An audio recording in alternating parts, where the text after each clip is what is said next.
Welcome to Section 2, Video 3, explaining Unreal Engine's garbage collection and its API.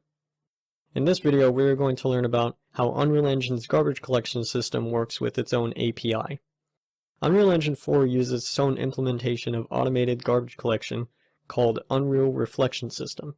These features are opt-in, meaning you have to add a specific markup or macro to our variable types. Otherwise, Unreal will ignore them and not generate the reflection data for them, and thus will not be garbage collected. Some of these macros are required for specific code features to work within the Unreal Engine and are modified and automated when created a class. Below are the basic macros. We will do a quick overview of what each is. UClass is used to tell Unreal to generate reflection data for a class. The class must derive from UObject for this to work.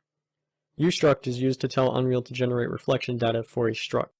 UProperty is a macro for variables that is a member of a class or struct, and they can also be tracked by the garbage collector to keep track of how many references there are to a UObject. UFunction is used for functions of a class or struct. These markups also allow for specific features to be used inside of the parentheses. But if you don't want to use these features, want this garbage collected, you can add the macro, and that's it.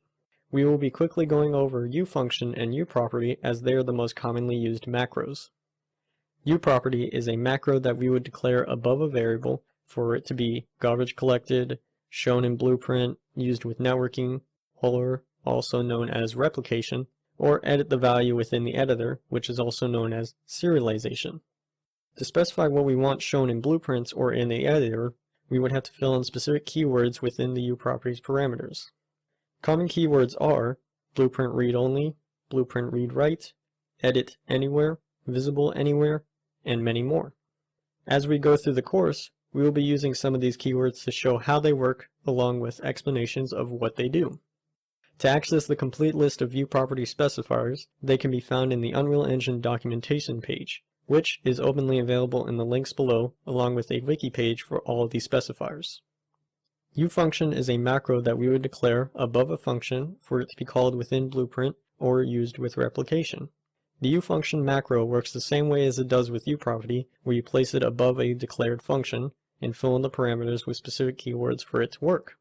Common keywords are Blueprint Callable, Blueprint Pure, Blueprint Native Event, and many more.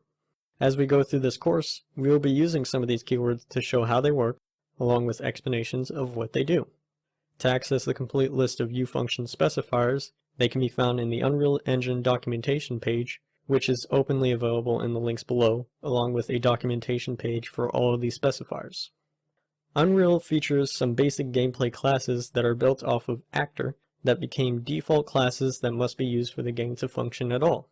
First would be the player, and the player is a player controller class, which takes input, allows for HUDs, and camera management, while an AI controller can be used the same thing as player controller, except it's for AI or non-player controlled pawns. Both of these classes are subclasses of the controller class, which comes from the actor class. Controllers are actors that are responsible for directing a pawn class via a phrase called possess, which takes control of the pawn. A pawn is an actor that can be possessed by a controller, and this includes any subclasses of controller, such as pawn or player controller, or AI controller. Pawns are normally what you would visually control within the level, such as soldiers, heroes, and so on. A character class is a subclass of pawn, so it would have all the features of pawn while allowing us to use pre-built code that can allow us to have the ability to move around in the world, including in a multiplayer environment, and this is a good class to start from and to build off of. Finally, we have the game mode class. This is an actor that is automatically created with each level. Each actor in the world should have access to the game mode for that level, being a sort of global actor within the world. The game mode keeps track of the player controllers within the world, as well as automates spawning features for each player controller. One of these spawning features is that the player controller starts with a predefined pawn because the player controllers are required to have something to control. This can all be set within the game mode. There is a process of the game engine starting and then launching the game. This is called the game flow. There are two main paths for this, editor path and standalone path. The general order of events is to initialize the engine, create and initialize a game instance, and then load the level, which creates the game mode, and finally start playing.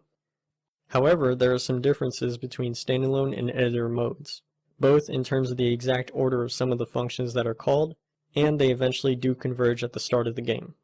The flowchart shows the editor startup on the left side and standalone on the right, with editor having to do extra steps by starting an engine version of the game for debugging and then catch up to standalone by initializing normally. To examine the image in more detail, you may go to the link provided, which can also be found in the Unreal Engine documentation, which is freely available under the Game Flow Overview tab. In the next video, we will be creating our project in Unreal Engine 4 and its initial setup.